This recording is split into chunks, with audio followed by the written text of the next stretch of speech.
The Great Heathen Army, also known as the Great Danish Army, or the Viking Great Army, was a coalition of Danes and Norwegian Vikings and others that would attack the Anglo-Saxon kingdoms in 867 AD, with the intention not to raid, but to settle, and would be successful in this until Alfred the Great, who would be the only Anglo-Saxon king to successfully resist the Viking invasion, defeating them at the Battle of Edington, leading to the Treaty of Wedmore.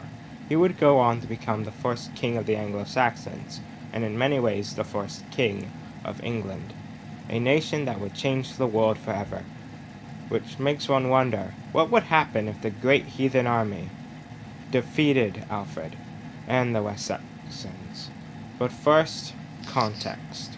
Ever since the late 8th century, Vikings would launch raids on England, primarily on places of wealth, such as churches, and were generally unorganized in how they did this. But in 865, this changed, and a force of up to 3,000 Vikings appeared on Saxon shores, not to raid, but to conquer. The reason for why they did this is unknown, but one reason, stated in the Norse sagas, was that being the death of the Viking king Ragnar Lothbrok at the hands of the king of Northumbria, causing his sons Ivar the Boneless, Halfdan Ragnarsson, Alba, and Bjarn Ironside to launch an assault on the Anglo-Saxon kingdoms. In Anglo sources, the Viking army was comprised of powerful Jarls who, despite disliking each other, realized that greater wealth could be gained if they attacked the Saxon kingdoms together.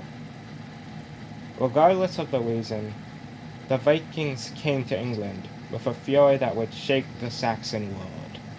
They would first land in East Anglia, then after spending a year there, they would go on to Northumbria, defeating the king and taking the city of York. They would install a puppet leader there before leaving for Mercia, where, after fighting a non-decisive battle with both Mercia and Wessex, who the Mercians had called upon for help, they would be paid off and would go back to Northumbria. The heathen army, after spending a year there, would go back to East Anglia, where they would battle Edmund, the king of East Anglia, and kill him, making him Edmund the Martyr. A year later, in 871, the heathen army would be reinforced by Bagzed and the Great Summer Army from Scandinavia, after which the Vikings would march for Wessex. They would soon meet an army of West Saxons, led by the king of Wessex's brother, Alfred, and they would be defeated at the Battle of Ashdown, with Bagzed being killed during the battle. A few months later, the king of Wessex, Ethelred, would perish, and Alfred would ascend to the throne. He would give the Vikings a Danegeld to leave his lands, which they would accept. Now I'm going to skip a few years for the sake of time. The most important thing that would happen in these few short years would be the conquest of Mercia. Things, however, would focus on Wessex again when the Vikings would split into two bands, one of which went north, led by Halfdan, and one which went south into Wessex, led by a Viking named Guthrum. Guthrum would soon begin to raid Wessex, and at first Alfred would make peace with him. But soon after the peace treaty, Guthrum started raiding other parts of Wessex again, and Alfred started to fight back this time, with it all coming to a head at the Battle of Edington. In the battle, Alfred would emerge victorious, making Guthrum convert to Christianity and putting an end to the heathen army. So it begs a question, what would happen if the Vikings were successful in their invasion? Well, we must ask another question. How would this occur? Well, there are two events where the Vikings could begin to dominate England: the Battle of Ashdown and the Battle of Edington. These battles would be the ones that would decide whether or not England would be Anglo-Saxon or Danish/Norse. For the theory, I will go with the Battle of Ashdown because it is the earliest of the battles. In this timeline, Halfdan and Bagzed beat Ethelred's army and takes over Wessex, most likely installing a puppet leader in the region and driving out Ethelred into exile, preventing the rise of Wessex. It is also likely that Mercia would have fallen as well, pretty much meaning the end of the Anglo-Saxon kingdoms and the rising of the Norse kingdoms in their place. But I do not think this would be the end of the invasions of Great Britain. It wasn't in that timeline after the Great Heathen Army had failed. It certainly wouldn't be the end in this timeline had they succeeded. Instead, I think you would see a greater amount of attacks on the Celtic lands of Great Britain, with the Saxons conquered.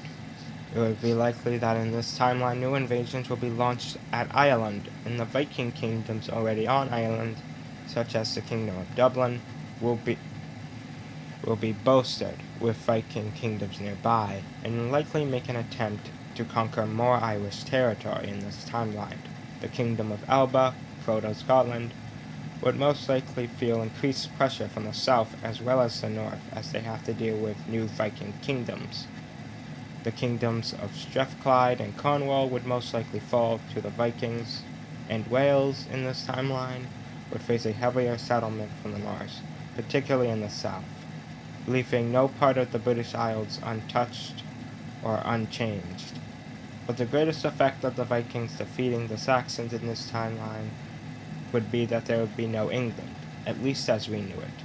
Maybe in time the North states on England and beyond would unite, but regardless as if they do or do not, there would be no England, no English language, or more importantly, no British Empire to conquer and found new nations such as the United States, Canada, and many others, altering world history even further in this timeline.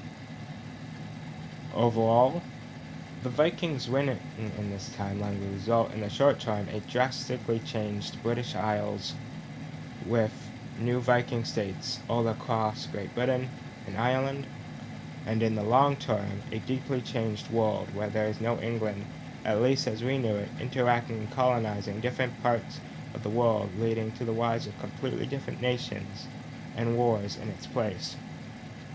But of course, this is one timeline. Tell me what you think in the comments. Please like, share, and subscribe. And thanks for watching. See ya.